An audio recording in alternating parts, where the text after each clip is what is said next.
Bom, gente, boa noite. O meu nome é Roberta Campos, eu sou professora do COPEAD, do Instituto COPEAD de Administração, da UFRJ, para quem não me conhece. Essa é a segunda edição desse ciclo de webinars que a gente está organizando no COPEAD, se chama Diálogos COPEAD, a gente teve um na semana passada, com a professora Paula Quimente, com o Marco Dalpozo, e vamos ter um na semana que vem, com a professora Paula Quimente também e com a professora Isabela Sacramento, sobre comunicação, sobre temas que são também muito interessantes. Vai ser na quinta-feira. O tema de hoje a gente vai falar sobre o consumo, né, nesses temas, nesse tempo tão estranho que a gente está vivendo, de pandemia, né, e como esse consumo tem afetado a vida das pessoas e tem interagido com as marcas. Antes de começar, eu queria só falar, a gente organizou esse grupo, né, que é um grupo que eu tenho muito prazer de participar, interagir, a gente já se divertiu muito e aprendeu muito junto, montando, né, esse encontro de hoje, trocando ideias sobre o que era interessante trazer, né, que é a Ana Teixeira e o Fernando Valente. Eu vou deixar eles se apresentarem, mas nós fazemos parte de um grupo que há algum tempo se reúne, né, para pensar como é que nas empresas a gente pode gerar consumer insights mais relevantes, mais inspiradores, né, que motivem inovação, que motivem mudança de mindset. Então, eu acho que esse é um encontro que já, né, esse encontro aqui desse grupo, né, junto com outras pessoas, normalmente que são envolvidas do COPEAD de outra empresa, ele já acontece desde antes da pandemia, né? Bom, eu queria, então, pedir para a Ana se apresentar primeiro, depois o Fernando, e o Fernando vai começar aí o nosso encontro trazendo um material que a gente, né, quer compartilhar com vocês. Obrigada, Roberta. É um prazer estar aqui hoje com todo mundo, não é? Falando sobre um tema tão relevante, tão importante. Então, me apresento, sou a Ana Teixeira, eu sou diretora de Consumer Marketing Insights na L'Oréal Brasil, Pesquisa e Inovação, e a nossa relação com o COPEAD já é uma paixão antiga, né? A gente tem a cátedra de consumo, então há vários anos a gente tem feito colaboração justamente para entender cada vez mais as rotinas da consumidora brasileira dentro, né, da questão da beleza, mas também entender o consumo em geral, né? E é uma oportunidade muito boa, agradeço, uma honra e uma alegria estar aqui hoje à noite compartilhando esse bate-papo com vocês. Obrigada. Obrigada, Ana. Bem-vinda. Fernando. Boa noite a todos. Roberta, obrigado. Repito um pouco o que a Ana falou, um prazer enorme estar de volta ao COPEAD, né? Melhor ainda, estando ao seu lado, ao lado da Ana, que é uma profissional a quem eu admiro profundamente. Acho que é muito mais um bate-papo com pessoas que se conhecem há muito tempo do que um webinar, né? Eu frequentei os bancos aí da COPEAD há muito tempo e já trabalhei bastante tempo também na L'Oréal, tenho um carinho enorme pela companhia. Hoje trabalho na Coca-Cola, sou responsável por Consumer Insights e estou com um papel muito dentro da companhia de trazer um olhar aprofundado do que está acontecendo, toda essa quantidade de coisa que está acontecendo ao mesmo tempo nesse período de Covid. Bom, então assim, o que é importante assim, a gente comentar com você? A gente está vivendo, já falando um pouquinho desse tudo que está acontecendo dentro da Coca-Cola, dentro do meio corporativo de uma forma mais ampla. A gente está vivendo uma realidade diferente, né? Onde a gente não tem investido em comprar pesquisa, comprar conhecimento de várias fontes, né? Aquela coisa business as usual, que a gente vai a campo o tempo todo, a gente compra pesquisas contínuas, né? Agora, acho que não só por conta de um contingenciamento de investimento, mas até pela limitação operacional de botar uma pesquisa de pé, a gente tenta partir do que já existe, né? Do conhecimento que já está aí rolando nas redes sociais, nos relatórios, nos grupos de WhatsApp, né? Produção de consultorias de estratégia, de institutos, de mídia, de maneira geral, né? E o desafio passa a ser exatamente como conseguir extrair o máximo de uma oferta exponencial de informação que já está rolando aí, né? E o que a gente vai tratar vai ser um pouquinho de tudo isso que está andando, né, em todos esses meios, né? Mas eu já queria fazer 2 disclaimers, tá, gente? Primeiro, é que tem tanta transformação em andamento, né? Dá sempre um trabalhinho de fazer essa curadoria de mensagens para cada público, cada painel em especial, né?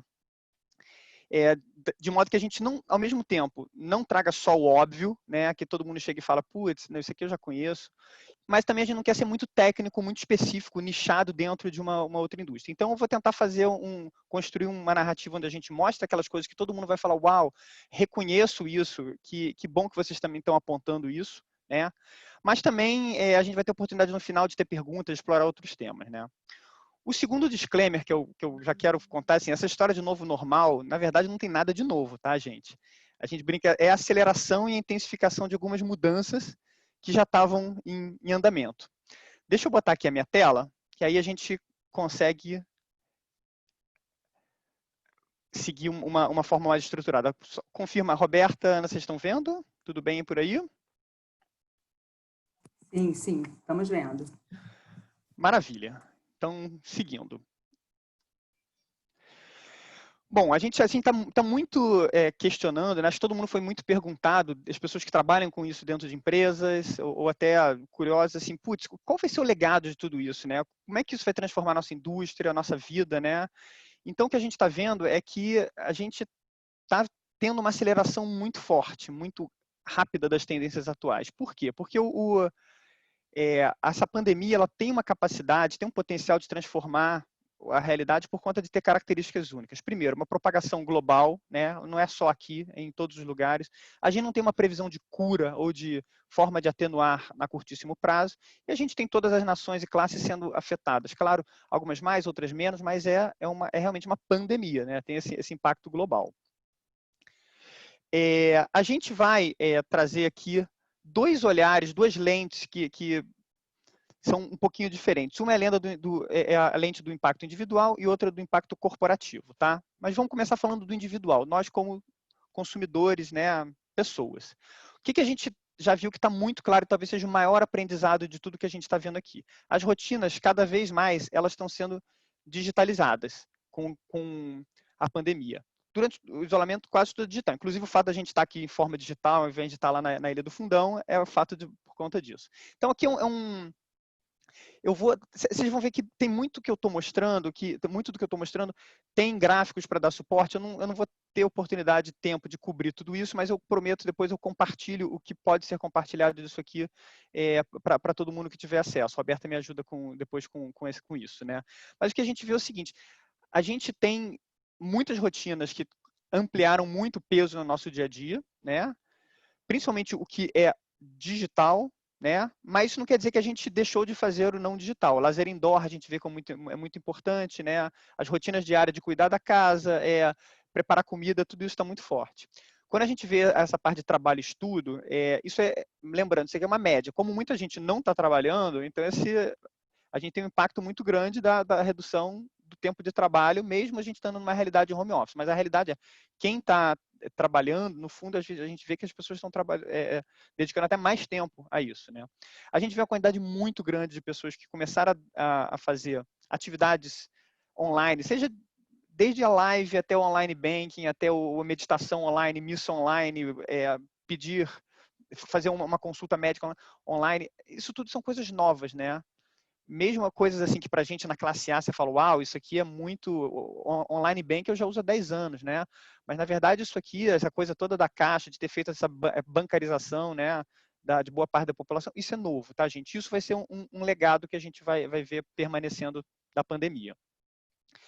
Quando a gente vê dentro do digital, a gente vê que é muito interessante a forma que mudou a nossa experiência com as telas. A questão do live é muito interessante, né? Porque live não é só uma experiência digital, uma experiência digital ao vivo. E talvez isso que tem gerado muito o engajamento de todo mundo. Então, assim, tem o live não só do entretenimento, mas tem o live do corporativo e até do que traz bem-estar corporal, né? O evento do Fortnite foi uma coisa muito emblemática nesse universo game, né? Foi muito interessante. Mas não é só live, tá? Quando a gente vê a televisão tradicionalíssima que a gente vê, não tem hábito mais antigo do que aquela coisa de todo mundo sentar na hora do jornal, jantar e ver lá o que está acontecendo, acompanhar o noticiário, né? Então a gente vê as pessoas estão dormindo mais tarde, em média, por conta justamente dessa gastar mais tempo, né, no noticiário, elas estão se informando mais, o nível de audiência individual médio tem crescido, ou seja, o hábito da televisão ele volta ou ele ressurge mais forte do que existia no passado. Quando a gente fala um pouquinho de compras, né, como é que isso está impactando a experiência do consumidor de ir ao shopping não, ir a um supermercado, o shopping é uma coisa recente, e fazer as compras do dia a dia dele, né? Então a gente vê 3 coisas que são interessantes que a gente vai ressaltar aqui. Primeiro, mudou um pouquinho aquela coisa de você ir todo dia, vai comprar uma coisinha que faltou na padaria, no supermercado de bairro, né? Cada vez você vê que as pessoas estão indo menos vezes e quando vai elas vão mais vezes, né? Então, as compras menos frequentes e com mais itens. Isso, a gente fala assim, meio que contando, mas vocês não fazem ideia a quantidade de reflexos que isso dá numa operação de uma empresa. Você tem que ter uma logística de gôndola muito eficiente, porque se na vez que o consumidor for ao supermercado, aquela vez que ele vai para fazer a compra do mês, o seu produto não está lá, você perde, a sua próxima vez é só daqui a um mês. Tá? Então, você perde venda. Então, a gente tem que ter uma logística funcionando muito bem. Do ponto de vista de canal, é interessante também ver esse fenômeno o bolso está curto. Então, o consumidor está tentando buscar um canal que diminui esse desembolso dele, a compra mais econômica. Então, a gente está falando cada vez mais do supermercado e principalmente do cash and carry, né, do atacarejo, que está crescendo aí muito, muito forte. A gente vê também uma mudança no horário de compras, né? As pessoas antigamente iam para o supermercado no final do dia, que é o horário que você sai do trabalho, passa lá, é o horário que você tem. Hoje em dia, você pode se programar para ir mais cedo. E podendo se programar, você justamente fala, vou no horário que tem menos gente, menos circulação, quero evitar aglomeração. Então, você está mudando. Mais uma vez, impactos incríveis. A gente tem que mudar o horário, por exemplo, de promotora, de reposição de gôndola, né, da disponibilidade do produto, horário de entrega, de logística. Isso vai gerar, esses aprendizados estão servindo justamente para a gente, dentro do dia a dia da Coca-Cola, planejar o presente e o futuro. Quando a gente fala de consumo, né, acho que todo mundo se lembra, dia 13 de março começou, como é que vai ser isso? Como é que vai ser minha vida? Hoje a gente está vendo que pouca coisa mudou de verdade. Isso aqui é um dado que a gente tem que mostra assim, a presença de várias categorias na cesta do consumidor. Então a gente vê 21%, por exemplo, das pessoas que vão no supermercado compram biscoitos, refrigerante 18%. Como é que isso mudou versus do período inicial e versus o pré? Praticamente nada. As pessoas estão comprando as mesmas coisas, claro, com suas adequações, mas elas compram as mesmas coisas. Mas o que a gente vê que é interessante é você, às vezes, aumenta a intensidade e o volume de algumas coisas, algumas outras coisas. Biscoitos e snacks são categorias que crescem muito, tá? Isso aqui só é um dado, só para que fique muito claro, é o dado do varejo, ou seja, o que está sendo vendido através dos canais de autosserviço. Ou seja, putz, eu estou perdendo aqui o que está sendo vendido no restaurante, tudo mais, mas o que importa aqui é que tem muita coisa que cresce muito, né? Não só do ponto de vista de alimentação, biscoitos 12%, snacks 20%, mas a gente vê também, a gente acompanha as memes, né, de bebida, mas quando a gente vê é muito interessante o fenômeno nos supermercados mesmo do aumento de algumas categorias, vinhos aumentando quase 30%, cerveja 3%, o gin quase dobrando versus o mesmo período do ano passado, o uísque crescendo, ou seja, as pessoas elas se sentem mais à vontade em casa, de não precisar dirigir, de poder beber e de forma mais moderada, mas de beber assim mais frequentemente, né? Outras coisas que a gente já tem aprendido, o hábito da compra, né, via delivery é muito, muito grande. Então, aqui a gente está mostrando 61% das pessoas estão pedindo comida com alguma frequência, seja para substituir a experiência do restaurante, seja para reduzir o trabalho que você tem também de preparar refeições todo dia. Mas mesmo assim a gente vê oportunidade. Então essa informação do meio aqui, a gente descobriu que as pessoas têm o hábito de pedir lá o combo do sushi, a pizza, mas elas não pedem o refrigerante, né? Aquela coisa, a gente briga, refrita em casa, você vai lá e você pede só a comida na rua. Então, para a gente isso é uma oportunidade. Do mesmo jeito que a gente tem uma oportunidade, quando a gente vê que está muito em reforço, esse hábito de você cozinhar, mais uma vez, seja para você distrair a mente, seguir uma receita de um chefe, seja simplesmente para você gerar a sua comida do seu dia a dia, né? Então, isso para as empresas de alimentos e bebidas é um fato muito forte, muito importante. E, por fim, para fechar essa parte de indivíduo, também está muito claro como legado dessa pandemia a questão do estresse, né? E os impactos que a gente vê. Sobretudo no público feminino, né? A gente vê que as mulheres já tinham uma sobrecarga de trabalho, a gente chama a jornada dupla, né? De chegar em casa e você ter muitas coisas, ter os filhos para ajudar, ter a parte das tarefas da casa para fazer, isso aumenta muito. Então a gente vê assim, a maior parte das mulheres declara ansiedade, declara depressão, isso vai gerar alguns impactos de médio prazo que a gente como sociedade, como empresa, tem que olhar. né? Tanto é que a gente vê a questão aqui do tema da violência doméstica, ou como algumas empresas estão fazendo algumas ações, alguns mecanismos para justamente ajudarem a mitigar esse problema. A história do Magalu, que teve uma ideia incrível, né? As mulheres, às vezes, que estão vivendo esse problema, elas têm medo de se justamente pedir ajuda. Então, isso aqui é uma forma justamente de você aperta um botão, está fingindo que está no site, no aplicativo da Magalu, você aperta um botão e isso gera uma resposta, uma ajuda para você. O tema dos jovens também, os jovens, eles é um outro target que está sofrendo muito, ele talvez não tenha experiência de ter vivido momentos críticos como as gerações anteriores, então eles têm esse momento de ansiedade, né, de incerteza diante de tudo que a gente está vivendo. Então, para a gente resumir, quando a gente fala a nível indivíduo, a gente está vendo uma transformação geral de atitudes, né, e 3 pontos muito fortes. A digitalização das experiências e das rotinas, uma racionalização de compras e consumo e essa coisa das cicatrizes psicológicas. Vamos fazer o contraponto, dar uma olhada só do ponto de vista corporativo, que ele é mais rápido, né? Mas só para a gente também não deixar de fora, já que a gente tem um público assim, super amplo aqui dentro. A gente vai ver uma atuação corporativa cada vez mais ampliada. Por quê?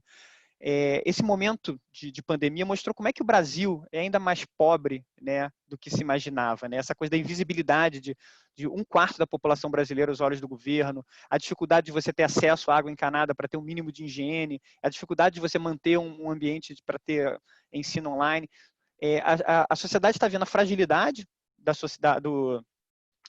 população brasileira, e aí ela começa a cobrar posicionamento e ação de instituições e marcas. Né? Então, a gente vê muitas, proativamente já trazem as suas respostas, mas a gente vê assim, em outros casos, em alguns países, por exemplo, nos Estados Unidos, onde o próprio governo influenciou a Ford, a GM, para parar de fabricar carro e fabricar coisas úteis, respiradores e por aí vai. Então, a gente vê aqui um exemplo belíssimo da L'Oréal, que todo mundo acho que já viu, mas assim, é difícil, não tem uma empresa. Pouquíssimas empresas acho que ficaram quietas nesse momento. Né? Isso levou à formação e à consolidação de um novo mindset, né? Que a gente fala de responsabilidade social corporativa, mas agora a gente está falando, a gente brinca que acrescentou-se um zero, né? Agora a gente chegou na casa do bilhão, né? Enquanto que as empresas efetivamente mobilizam para isso. Isso é muito legal. Isso dá um alento muito grande à sociedade nesse momento, né? E o que a gente aprendeu nesse momento é que é muito importante esse diálogo de empresas e a sociedade. Por quê? As marcas viraram uma referência nesse meio de fragilização social. O fato de elas estarem conversando, dialogando, traz tranquilidade à sociedade e cria um benchmark, né, para outras corporações que não estão fazendo nada. Né? Então, a gente vê muito essa coisa assim de as pessoas reportam, que são os dados que estão aqui, muito mais que o diálogo das empresas traz tranquilidade e mais do que traz ansiedade. As pessoas acreditam que as empresas precisam fazer de tudo, né, para ajudar nesse bem-estar da população, e muitas assim estão até dispostas a falar mal, deixar de consumir uma marca, apoiar uma marca que efetivamente não está se posicionando. E quando a gente vê o retorno de tudo isso é muito alto. Né? Os espectadores e consumidores, de maneira geral, elas valorizam, passam a desejar mais fortemente o que as marcas e as empresas que se posicionam com alguma atitude. Né? E o que a gente está vendo também de muito forte é que tudo isso está criando um círculo virtuoso, né, de disrupção, né, seja por sobrevivência, seja exatamente por percepção que é necessário você mudar para você estar se preparando para o futuro. Né? Esse é um aprendizado. Um outro aprendizado que a gente vê muito em vários meios corporativos, né, é exatamente essa preocupação com como que a gente protege as pessoas. E aí está falando assim, não só de proteger os empregos, mas também de ter uma operação que, do ponto de vista de higiene, ela é segura. Né? A gente está vendo shoppings voltando agora, é justamente isso. Como é que eu volto de uma maneira que eu tenha tranquilidade? E o que a gente vê quando a gente tem um discurso e que não está batendo com a prática, é justamente um risco de reputação. Então, a gente vê aqui casos também de empresas que se movimentaram, falaram que estavam fazendo muita coisa, criaram ações e depois tiveram que voltar atrás e criar outras ações de impacto negativo. Então, isso é uma preocupação muito grande que a gente tem dentro da Coca-Cola. Então, só para resumir, depois a gente voltar para a parte mais interessante, né, que é justamente esse bate-papo com todos vocês, a gente vê ampliado esse papel social de marcas e empresas, onde o respeito às pessoas e à vida está fortíssimo em primeiro lugar. A gente vê essa coisa da solidariedade, atuação em rede através de parcerias, empresas às vezes concorrentes se juntando para trazer o maior impacto possível, e a gente vê essa disrupção de modelos como forma de tentar sobreviver. Vou voltar aqui a câmera, e aí, Roberta, estamos com você. Fernando, muito obrigada. Quando a Carla do COPEAD me pediu para organizar esse webinar, né, sobre consumo e pandemia, eu pensei direto no Fernando porque eu venho acompanhando esse trabalho que ele vem fazendo, né, que é um trabalho quase de cientista, né, assim, estudando esses comportamentos, juntando essas diferentes fontes de pesquisa. A gente trocou algumas coisas, né, que a gente recebia, a gente conversou algumas vezes, e eu fiquei muito feliz que ele pôde compartilhar uma parte desse material aqui. Muito obrigada pela sua generosidade em trazer esse material. Eu anotei aqui algumas coisas para comentar, mas eu queria ouvir a Ana, né, e ver como é que ela está, né, conversando com algumas coisas que o Fernando trouxe, que eu sei que ela tem já, né, que tem visto esse lado, esse impacto disso na beleza, né? Vamos, talvez, o que vocês acham, nós três, a gente deixar o microfone aberto e agora, né, a gente ser mais uma conversa, né? Um pouco mais informalzinho. Acho que pode ser. Primeiramente, eu queria fazer uma apreciação para você, Fernando. Muito obrigada, assim, eu aprecio muito a tua análise, todos esses elementos, para além da generosidade, realmente, assim, né, uma visão super clara, com vários pontos, enfim. Obrigada por você ter trazido esses elementos. Assim, tudo que você trouxe conecta muito também com o que a gente tem observado, né, no universo da beleza. Eu gostaria de falar um pouquinho, talvez começar falando sobre como esse isolamento, né, o que isso revela sobre o modo como a gente vive e a gente está consumindo e como a gente tem visto isso, né, nossa, na L'Oréal. Então, bom, acho que a gente está passando por esse momento, essa crise sanitária, ela vem junto também com uma crise econômica, né? Então, realmente, você trouxe isso, né? Então, existe um risco para todo mundo, né? Obviamente, um risco muito forte para as classes mais baixas, mas também para as classes mais altas que estão perdendo, né, poder aquisitivo. Então, assim, a gente está num contexto onde o consumidor está mais com um mindset de responsabilidade, né, de consumo consciente. Então, tem uma atenção maior para os gastos e tem uma atenção também para o que é essencial. Então, mais até, né, quando você começou a provocação, que eu achei ótima, essa coisa do novo normal, né, do novo.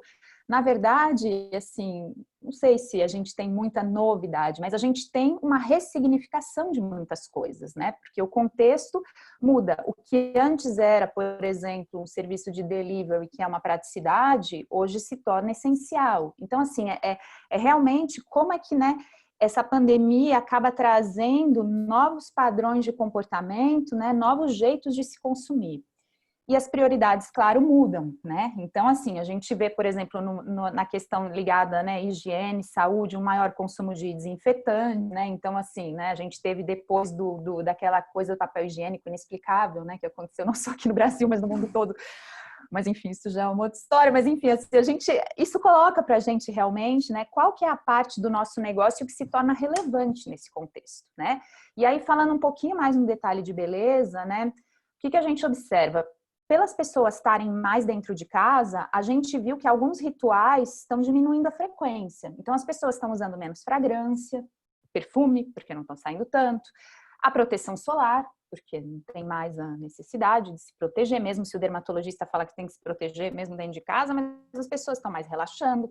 A própria maquiagem, as mulheres falam que estão querendo deixar a pele respirar, elas estão usando menos do que antes, né? O mínimo só para dar aquela arrasada nas lives, né? Mas assim, é realmente...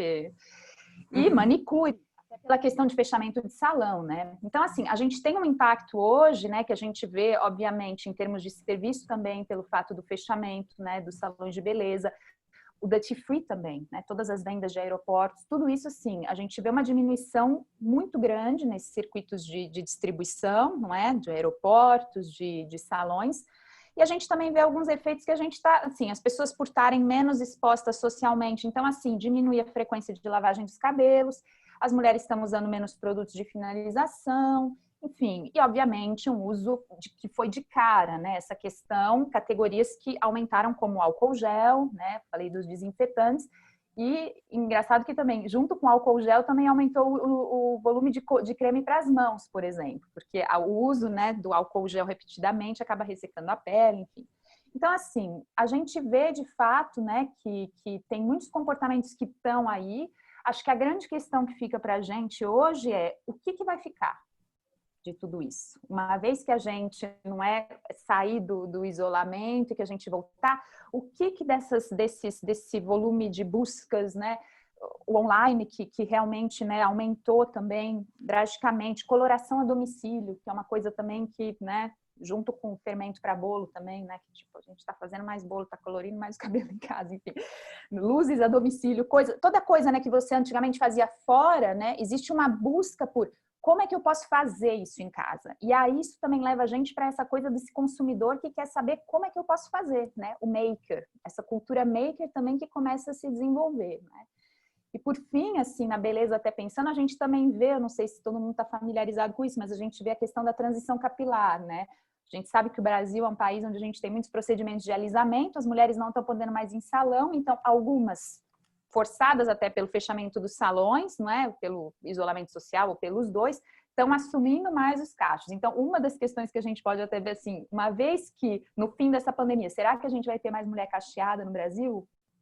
Questão, né? Eu acho que hoje até, eu acho que a gente está num período em que a gente tem que olhar muito o que está acontecendo, né, no dia a dia, mas eu não sou cartomante, enfim, mas assim, a gente precisa mais, eu acho que talvez pensando no futuro, é realmente olhar no presente, tentar entender esses movimentos e tentar entender como é que cada uma das nossas categorias estão sendo ressignificadas, reutilizadas. Então, se colocar realmente questões básicas, né? Tipo, como é que as pessoas estão agora utilizando, né? Então, eu acho que é mais ou menos aí eu gostaria de começar, então, compartilhando isso com vocês, né? Da minha realidade, né? Do que a gente tem visto. Eu queria só fazer uns comentários também, porque eu não me aguento, eu vim de moderadora, mas eu não me aguento, gente. E depois aqui tem algumas perguntas.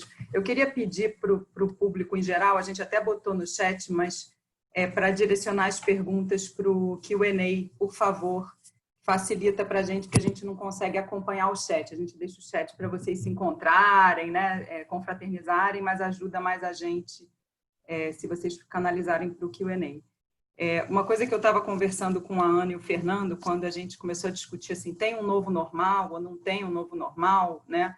Isso vai depender de muitas coisas, né? Vai depender também das diferentes experiências de pandemia, porque as experiências são muito variadas, né? A classe alta da Zona Sul, experiência diferente, né? Das mulheres que estão vivendo, por exemplo, violência doméstica e que a Magalu, né, teve essa... e o Uber também, e outras marcas, né? Então, são experiências de pandemia diferentes. E o que eu fico olhando muito, que eu estava falando com a Ana, que eu estudo competência de consumidor, né? Que talvez a pergunta esteja em cima, assim, de tem competências mudando ou não, né? Porque se as nossas competências permanecem iguais, a gente só está aguentando passar para depois voltar e continuar pintando no salão, pintando. Mas se eu, de alguma maneira, pintei a primeira vez em casa e falei, bom, não é tão difícil, vou, né? Talvez eu considere uma mudança para a volta, né? Então, o quanto essa pandemia força a gente a construir competências de consumo diferentes, a forçar, né, a centrar mais no indivíduo. Eu acho que essa pandemia ela está mostrando muito, está forçando a gente ir para o digital, isso é verdade, a experimentar o digital. Mas eu acho que ela está mostrando a potência do indivíduo, porque é ele que está levantando todas as bolas, né, num baita malabarismo, né?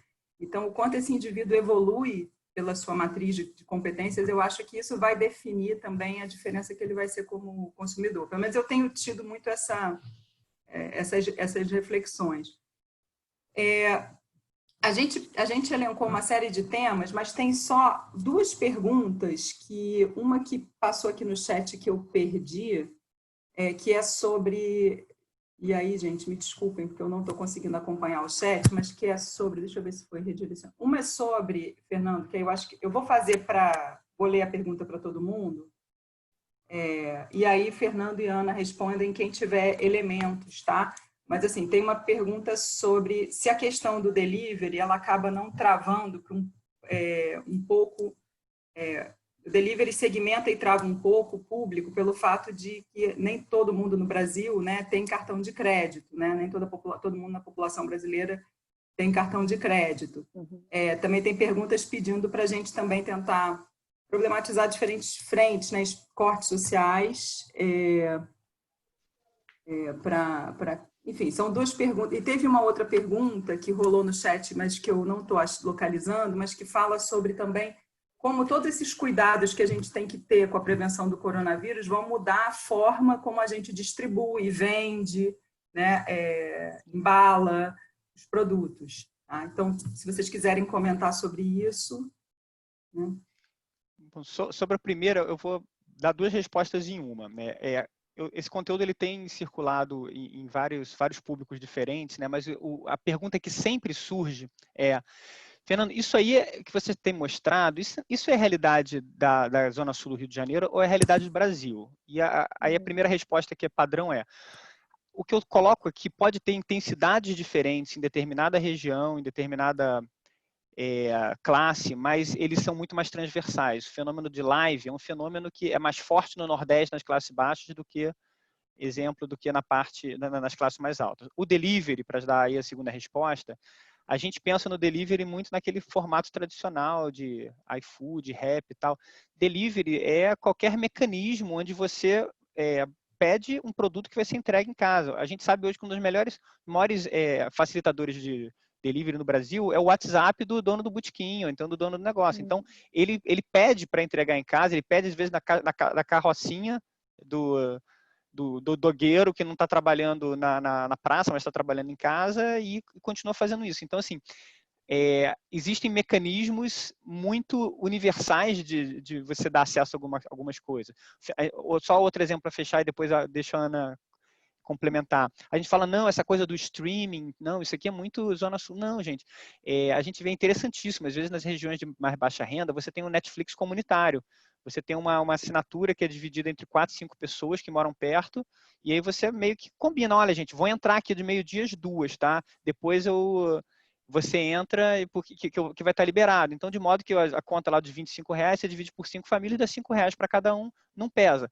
Aí você tem streaming nas casas de baixa renda, ou seja, a gente não está falando aqui, na maioria desses fenômenos, de coisas muito elitizadas, não. Na verdade, a gente está vendo essa disseminação desse tipo de coisa para todas as classes, todas as geografias.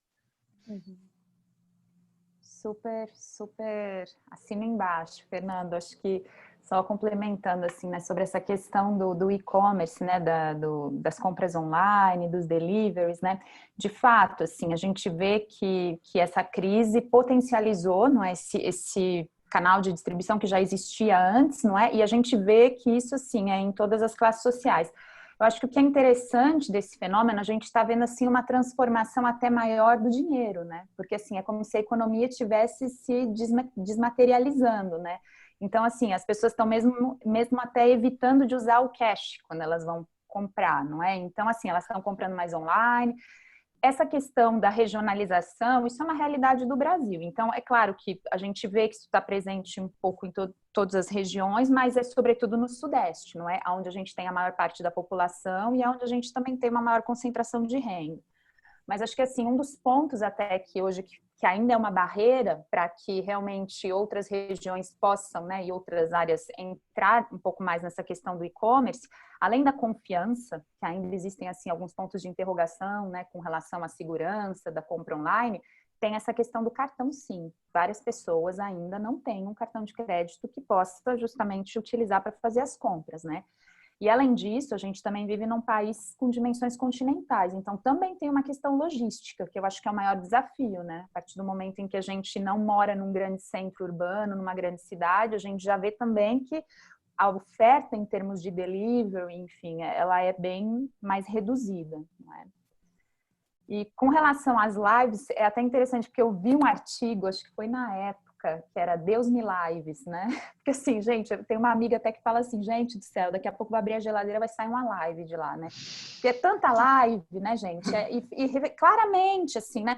Assim, o distanciamento, ele gerou essa necessidade maior de conexão, né? Então, a gente vê essa batalha aí dos streamings, do Netflix, tem jogos, né, gamers, tudo isso. Então, assim, a gente viu essa necessidade, né, de informação que, inclusive, até, né, gerou uma espécie de infodemia, né, porque é tanta informação, né, tipo, a gente tá até completamente, a ansiedade também vem disso, né, que é muita informação, é muita interface, não é?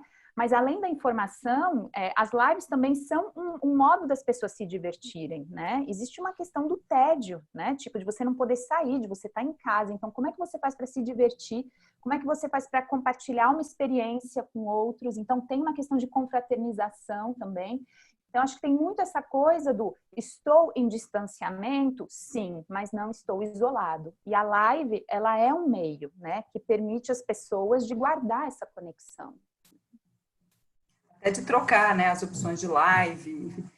Ana, eu me lembro também, quando a gente estava conversando sobre esse planejamento, você estava me falando sobre assim, um levantamento que vocês estavam fazendo na L'Oréal, que era essa relação entre ansiedade, acho que era ansiedade, estresse e beleza, né, que o Brasil, ele tinha um grau, né, tinha índices, acho, da OMS, eu queria que você talvez comentasse um pouco sobre isso.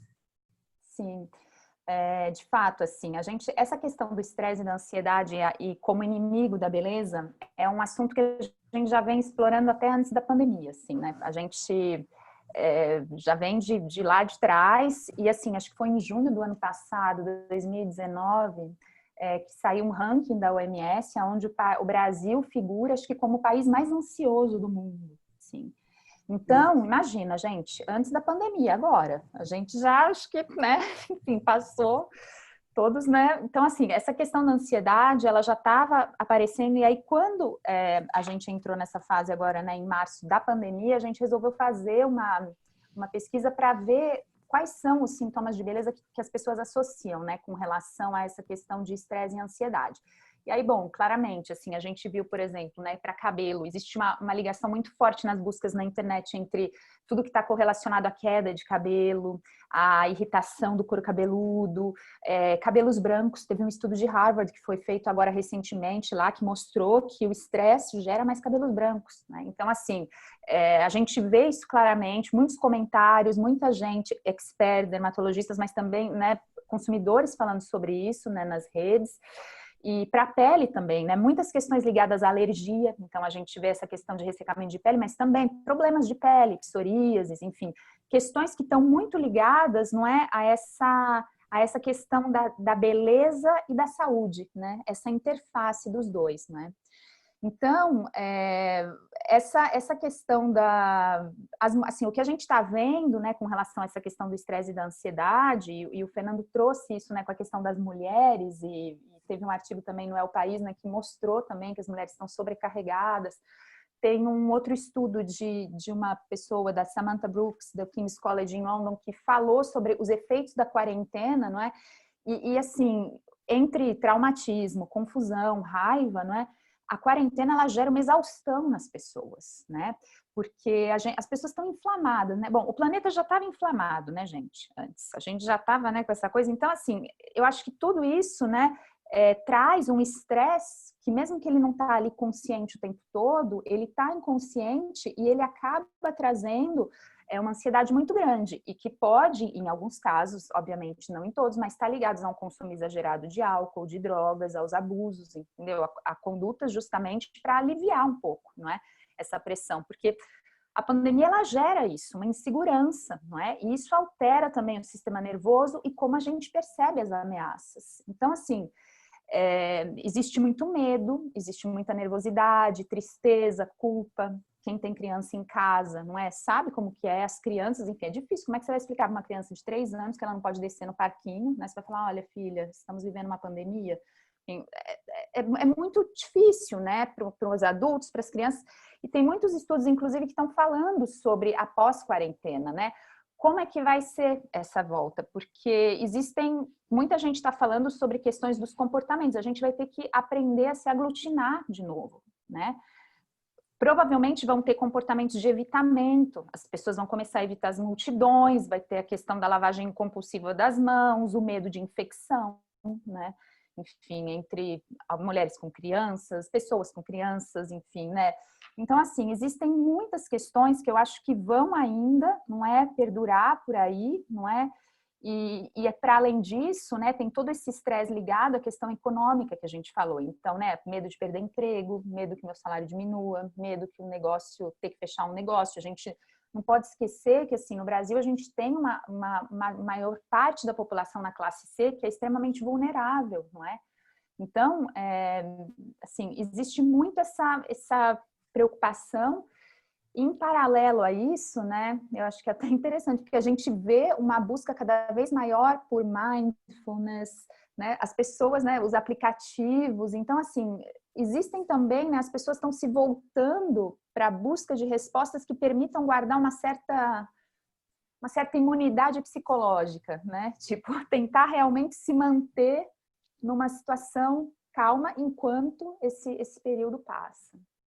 É engraçado a gente estar falando de ansiedade e depressão, né?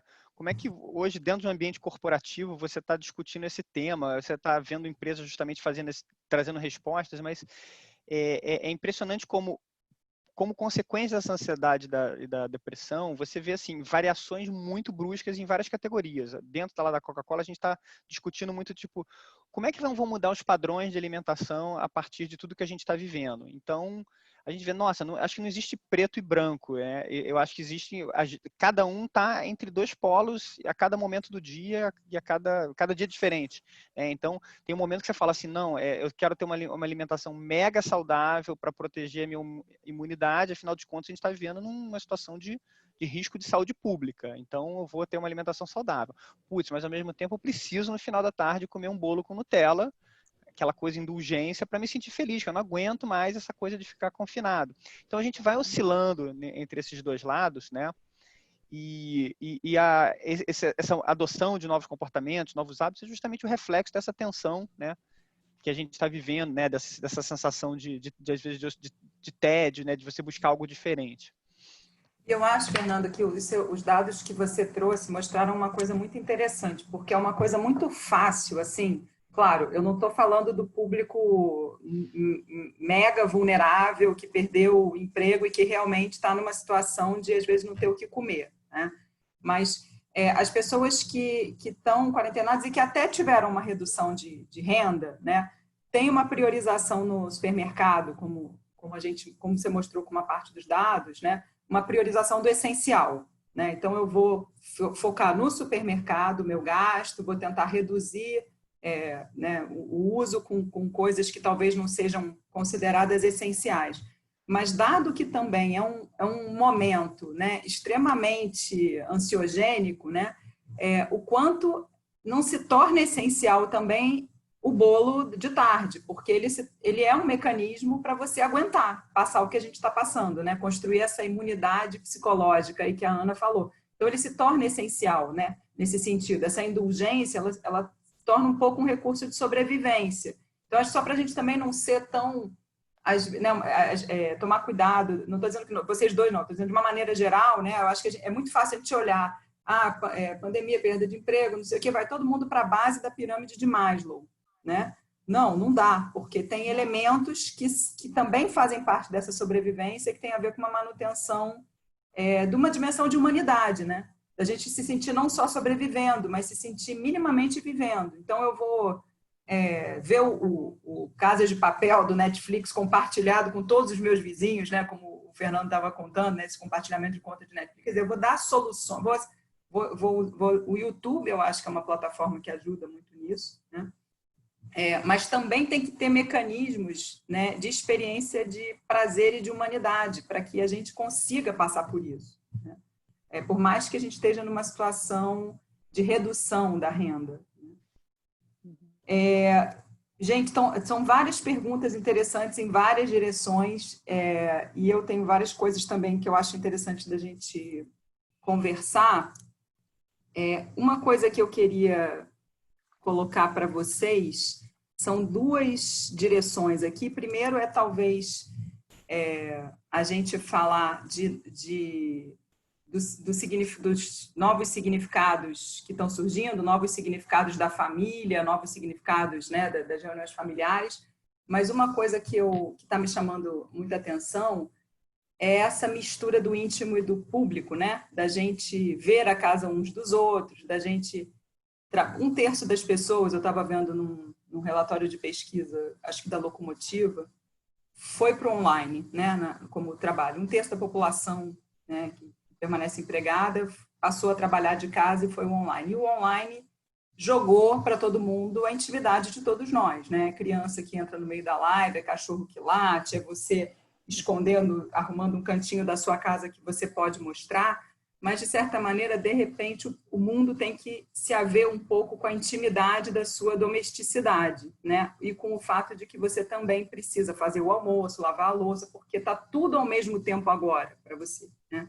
E eu acho que, no Brasil, isso era um pouco velado e escondido, né? Porque, especialmente nas classes mais altas, a gente terceiriza muito esse trabalho para uma outra pessoa que faz, né? Não estou discutindo, fazendo juízo de valor, se isso é bom ou não, né? Mas hoje isso está muito mais aparente, né, para as pessoas. Então, eu estou vendo muito o mundo do trabalho tendo que dar conta dos imperativos domésticos, coisa que não era o caso antes, né? As empresas antes subentendiam, né, que você tinha apoio, né, e você podia estar mais disponível. Então, enfim, isso é uma outra coisa também que eu acho que está me chamando a atenção, e pensei de ouvir o que vocês acham.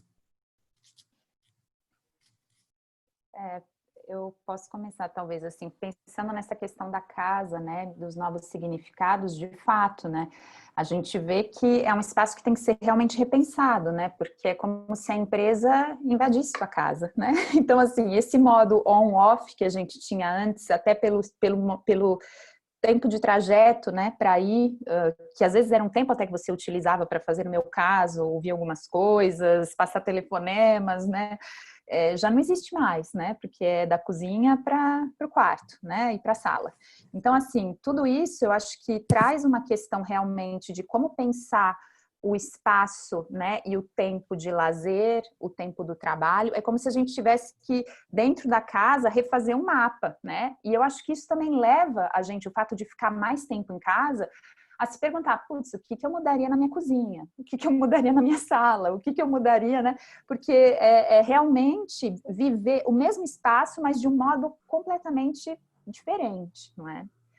E pensando também no que a gente tem em casa, né? A conexão à internet, o celular que funciona, é uma necessidade agora, né? Assim, é uma ferramenta de trabalho. Então, assim, se eu não tenho acesso à internet, eu não consigo me conectar. Então, assim, tudo isso eu acho que eu acho que, aliás, é um prato cheio para os RHs, né? Porque, assim, isso traz uma série de questões, né? Sobre a questão do trabalho, assim, essa coisa do flex office, né, que já existia, mas que era uma escolha, que era mais esporádico, que de repente se tornou algo realmente, não é, imposto e de longa duração. Então, isso coloca realmente, né, a questão dos limites, não é? E para a liderança, eu acho que coloca também um ponto de alerta, né? Porque num contexto onde a gente tem tanta ansiedade e medo, existe sim um risco de hiperprodutividade, né? E dessa acumulação também, do invisível que a gente não via antes, que são todas essas tarefas domésticas, pelo estresse gerado pelo confinamento das crianças, pela incerteza, pelo risco de contágio, pela frustração. Então, eu acho que tem todo, realmente, assim, um contexto que está aí e que leva a gente para repensar esse espaço, né? Com todas essas questões. Falando isso, eu lembrei uma coisa que eu falei no começo, é que eu tento sempre fazer uma curadoria para cada público que eu estou falando. Outro dia conversei assim, com um grupo de arquitetos, né, do escritório de um grande amigo, e eu me vi obrigado a tentar botar uma lente assim, de como é que tudo que a gente está vivendo impacta a indústria de arquitetura no Brasil e no mundo de uma maneira geral, né? E é impressionante que não tem só essa questão individual, assim, de o que isso nos impacta, mas do ponto de vista de mercado, vocês não fazem ideia como isso muda. Se no passado, algum tempo atrás, a estrela da casa era a cozinha gourmet, o melhor espaço, mais equipado, tal, era a cozinha gourmet, e foi exatamente um mecanismo, uma forma de você, das pessoas gastarem mais tempo dentro de casa, elas foram equipando no plano real, né? Vou botar tudo dentro de casa para poder ficar cada vez mais e curtir isso. Agora a gente vê que o home office virou a estrela da casa. Então, o melhor, nos novos projetos ou nas reformas, o lugar que tem a melhor vista vira o home office. Ele é um espaço tranquilo, ele é pensado, ele tem uma iluminação justamente para você trabalhar em casa. Sensacional, isso aí. Antigamente era uma coisa assim, tipo, todo mundo vai trabalhar em casa na sexta-feira, na véspera de viajar, você pega o computador, bota em cima da mesa, senta naquele banquinho da cozinha, bota uma extensão passando no meio da casa, que sempre alguém passa e desliga o computador. Agora não, você pensou o ambiente, que você sabe que você vai viver isso muito tempo. E isso já tá sendo tão duradouro que está mudando a forma das pessoas desenharem os projetos, né? Então, isso é muito, muito forte. A gente já vê um movimento assim de, putz, o que as empresas vão fazer com aqueles espaços corporativos muito grandes? Então, já está tendo uma discussão a nível prefeitura para, putz, como é que eu mudo o zoneamento de alguns bairros para transformar imóveis que vão ficar ociosos para virar um móvel residencial novamente. As pessoas vão precisar de mais espaço, porque elas vão passar mais tempo dentro de casa. Então, tem uma série de mudanças acontecendo.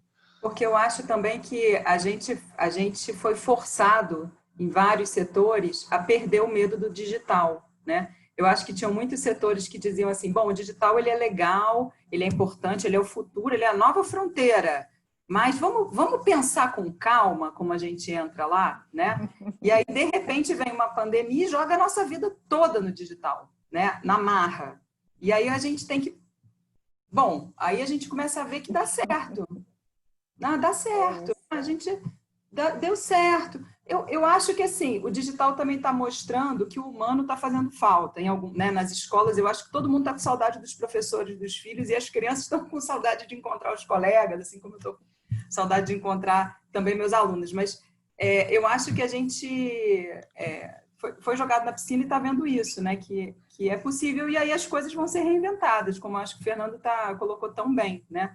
A casa vai ter que dar conta, né, de compra mensal, como você estava mostrando antes, né? Se as compras vão ficando mais esporádicas, mais frequentes, porque a gente deixa o nosso abastecimento no varejo, né? Deixa o varejo dar conta do meu abastecimento e eu vou de forma frequente. Agora não, a gente voltou para os anos 80, de certa maneira, nesse sentido, né? Agora eu compro mensalmente, porque dá um baita trabalho lavar, então eu gasto aquele negócio. Mas a minha casa tem que dar conta de armazenar, de ter o espacinho do Covid, né? Então a casa ela tem que... E aí você começa a pensar sobre a importância da casa, né? A prateleira dos sapatinhos na entrada, né? Eu até vi uma mensagem. Isso, a prateleira aqui. Exatamente. Eu queria dizer assim, gente, que 1 hora passa muito rápido e são muitas perguntas aqui interessantes, né, que vão em diversas direções. Então, infelizmente, nem todo mundo vai conseguir se sentir contemplado. Tem muitas perguntas sobre o efeito da digitalização sobre o varejo e o comércio e o abastecimento, né? E sobre também transição e cultura maker também, quando as pessoas começam a fazer mais as coisas em casa e como é que uma empresa, por exemplo, como a L'Oréal, está pensando em se conectar com esses movimentos, né? Enfim, que a gente está faltando uns 5 minutinhos para o final, né?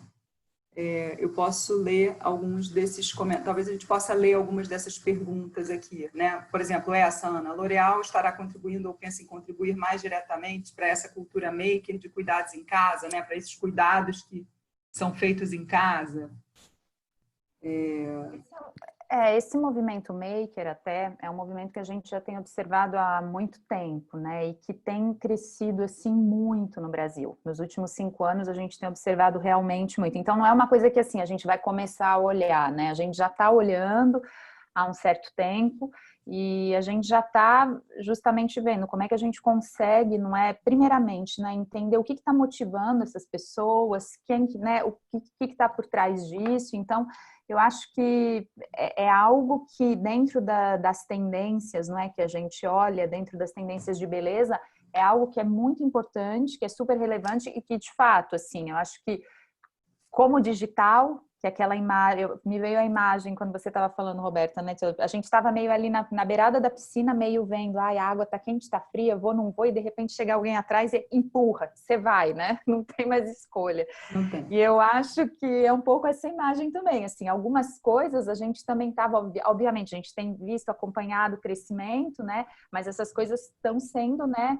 Potencializadas, não é? E obviamente nós da pesquisa e inovação, para a gente é um prato cheio, porque assim a gente entendeu o que está motivando, né? O que faz com que as mulheres vão fazer a coisa e não vão comprar a coisa feita? Será que é porque elas não estão encontrando nas prateleiras o que elas estão buscando? Será que existe outras motivações? Além do econômico, a gente sabe que pode ter questões econômicas, mas não é só isso. E a gente já sabe por pesquisas que a gente fez também. Então, assim, realmente é um tema que é um tema que a gente tem buscado, que a gente está cada vez mais entendendo, e que com essa pandemia está aí, né? Como um tema quente também, né? Que a gente tem explorado muito. E tem algumas perguntas aqui sobre um pouco como é que vocês estão vendo perspectivas, né, de quando a pandemia, eu não sei quando a pandemia passar ou quando essa primeira onda de isolamento passar, porque isso também foi uma discussão que a gente teve, né? Como é que você traça cenário se a gente não tem vacina, tratamento, né? Assim, a gente sabe que a gente vai ter ondas de idas e vindas, né? Mas tem perguntas um pouco, assim, como é que vocês veem o futuro, né? O futuro num curto prazo, num médio prazo. Aí eu deixo para vocês dois comentarem aí, quem quiser primeiro. Eu vou até conectar isso com uma pergunta que eu vi no chat, bem Por interessante, favor. sobre como é que as empresas estão se planejando para cada momento que a gente está vivendo, né? E a grande verdade é que a gente não consegue ter uma visão de médio e longo prazo, e acho que todo mundo está super ok com isso, é uma realidade nova. Então, o que a gente faz é sempre construir, assim, baseado no que a gente tem no momento, qual é a melhor solução, e sempre pensando, tipo, revendo os planos o tempo todo. Na minha primeira semana, estava todo mundo preocupado em manter as mesmas rotinas e botar de pé os planos que existiam antes da gente começar a quarentena. E muito rapidamente a gente viu que não se tratava de manter as mesmas rotinas para botar os planos do passado. Era remotamente começar a construir novos planos, né? Então, o que a gente está vendo isso é que a cada momento a gente vai mudando a percepção. Todo mundo achava que isso ia durar o quê? 15 dias, um mês, né? A gente já está aí vindo para uma realidade diferente, já essa possibilidade de ter os rebounds, né? De ter várias ondas. Então, a gente está aprendendo aos pouquinhos, sem acho que grande ansiedade, por incrível que pareça, já que a gente está com uma sociedade tão ansiosa, a gente tem que cumprir esse papel de tirar um pouco da ansiedade e falar, gente, é o que a gente tem, vamos planejar o melhor possível, e depois a gente adapta se o que a gente planejou não faz sentido.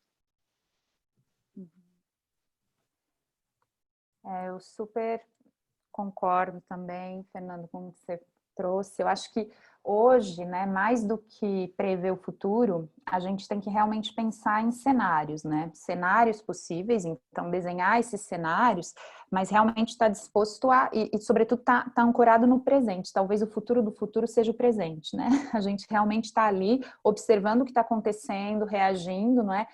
Essa pandemia é um fenômeno planetário, então, assim, é algo que toda a humanidade vai estar buscando, né, respostas, saídas nos próximos 10, 20 anos até, não é? Então, eu tenho a impressão de que a gente está realmente na abertura de um ciclo, assim, né, de algo que está potencializando muitos movimentos que já existiam antes, que está gerando outras questões, não é?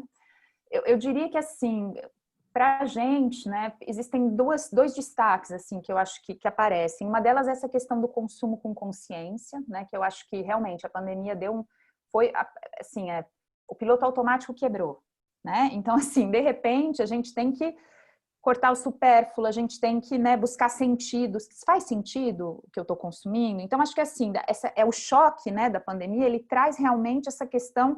Qual o significado, né, desse produto na minha vida? O que isso está, né, repensar as categorias, recolocar questões básicas, né, sobre o que isso está me dando no ponto de vista funcional, emocional, e aí acho que a gente tem até que rever a pirâmide de Maslow, Sim, sinceramente, porque de fato eu acho que não é aquela coisa, né, uma em cima da outra, mas é isso, é o básico, mas é também eu preciso de vez em quando comer um pedaço de bolo, entendeu? Eu preciso dar uma, né? Então acho que assim, toda essa questão, né, que vem com o consumo, que é a questão né, de repensar a criatividade também, porque eu acho que a gente não pode esquecer que esses momentos de limitação, da gente não poder mais ter acesso ao que a gente tinha antes, força o cérebro a achar novas soluções. E eu acho que essa cultura maker também é um pouco o resultado disso, né? Quando a gente vê, né, as crianças nas escolas, eu vi uns exemplos de elevadores na China agora, que você pode, sei lá, você tem que ativar, você justamente não pode usar a mão,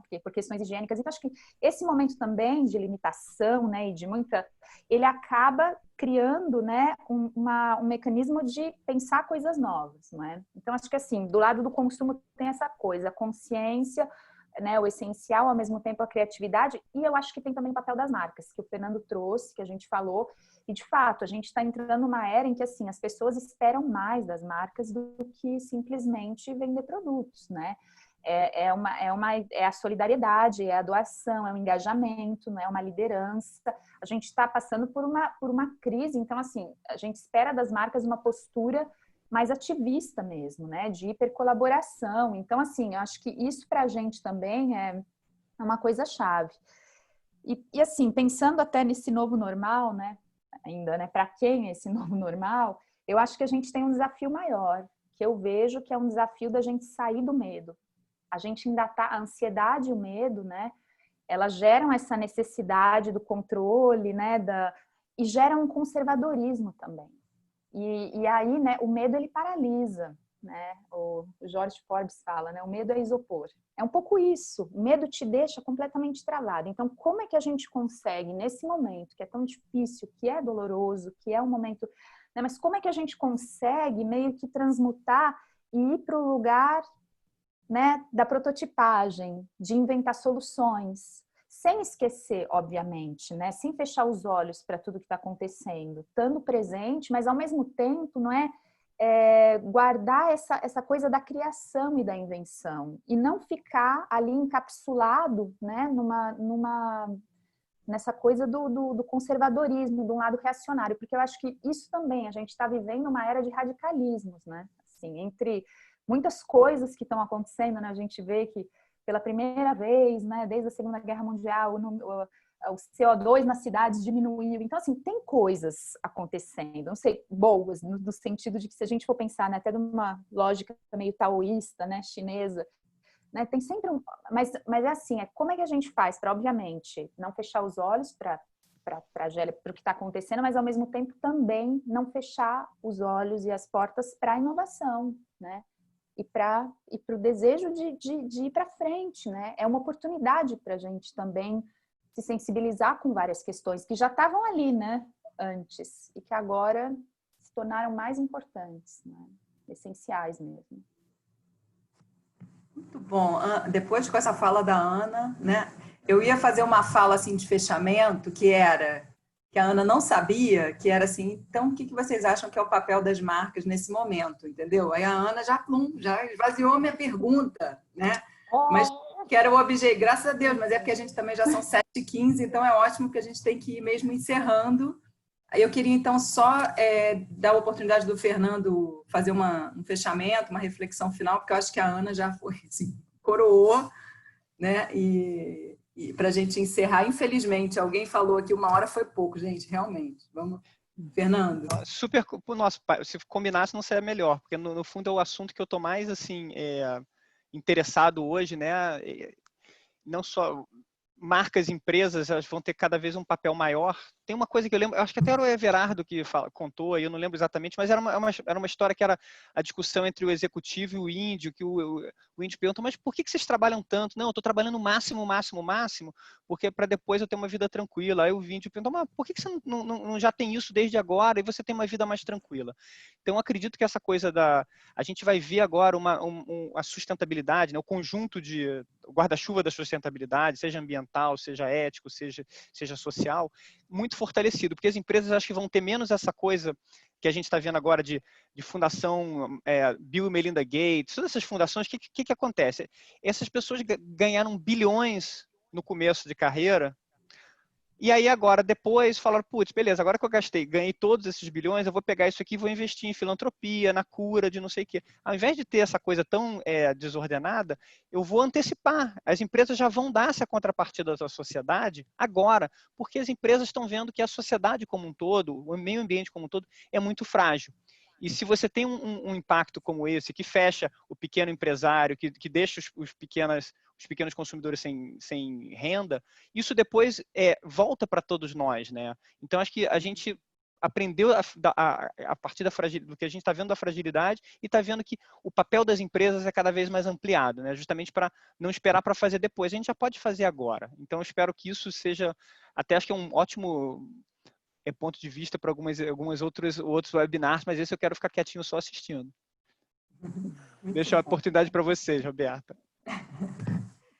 Queridos, olha, muito obrigada. Foi um luxo ter vocês dois aqui. Adorei. Tinha que durar 3 horas, né? Tipo, para a gente continuar, porque tinha muito mais temas aqui na manga e perguntas incríveis que eu peço desculpas ao público que a gente não conseguiu endereçar todas. Queria agradecer a todos a presença, tá? E desejar um bom fim de semana para todos nós. Obrigado, Roberta. Obrigado, Ana. Muito obrigada, Roberta. Muito obrigada, Fernando. Foi um prazer. Obrigada, gente. Boa noite.